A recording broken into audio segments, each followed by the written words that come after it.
మచిలీపట్నంలో అమానవీయ ఘటన జరిగింది. ఓ వ్యక్తిని చితకొట్టాడు గోల్డ్ షాప్ యజమాని.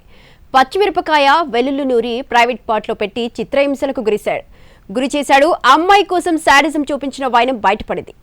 పోతేపల్లి జ్యువెలరీ పార్క్లో జరిగిన ఈ ఘటన స్థానికంగా కలకలం రేపింది. ఉషా గోల్డ్ షాప్ యజమాని మానవత్వం మర్చిపోయి ప్రవర్తించిన తీరు సభ్య సమాజం తలదించుకునేలా ఉంది. రవి అనే గుమస్తాపై దొంగతనం అభియోగం మోపి చితక్కొట్టాడు యజమాని. అతడిని చిత్రహింసలకు గురి చేశాడు. తీవ్ర గాయాలు కావడంతో బాధితుడిని జిల్లా ప్రభుత్వ ఆసుపత్రికి తరలించారు. ఘటనపై కేసు నమోదు చేసి దర్యాప్తు చేస్తున్నారు పోలీసులు. తమకు న్యాయం చేయాలని పోలీసులను వేడుకుంది అతడి భార్య.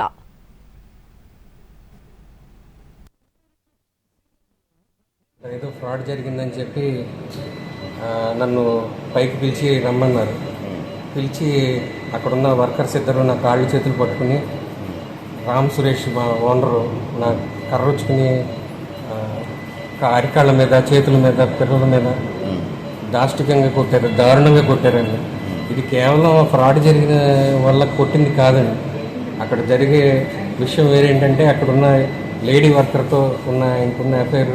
నేను ఆ లేడీ వర్కర్ని అస్తమానం వర్క్ విషయంలో కోపడుతూ ఉండడం, అవి తీసుకెళ్ళి ఆయనకి చెప్పడం, ఆయనకున్న లేజినెస్ వల్ల ఆయనకి కోపం వచ్చి ఆ కోపంలో ఇవన్నీ గ్రడ్జితో, పర్సనల్ గ్రడ్జితో చేసిన పనే తప్ప ఇది వేరే విషయం కాదండి.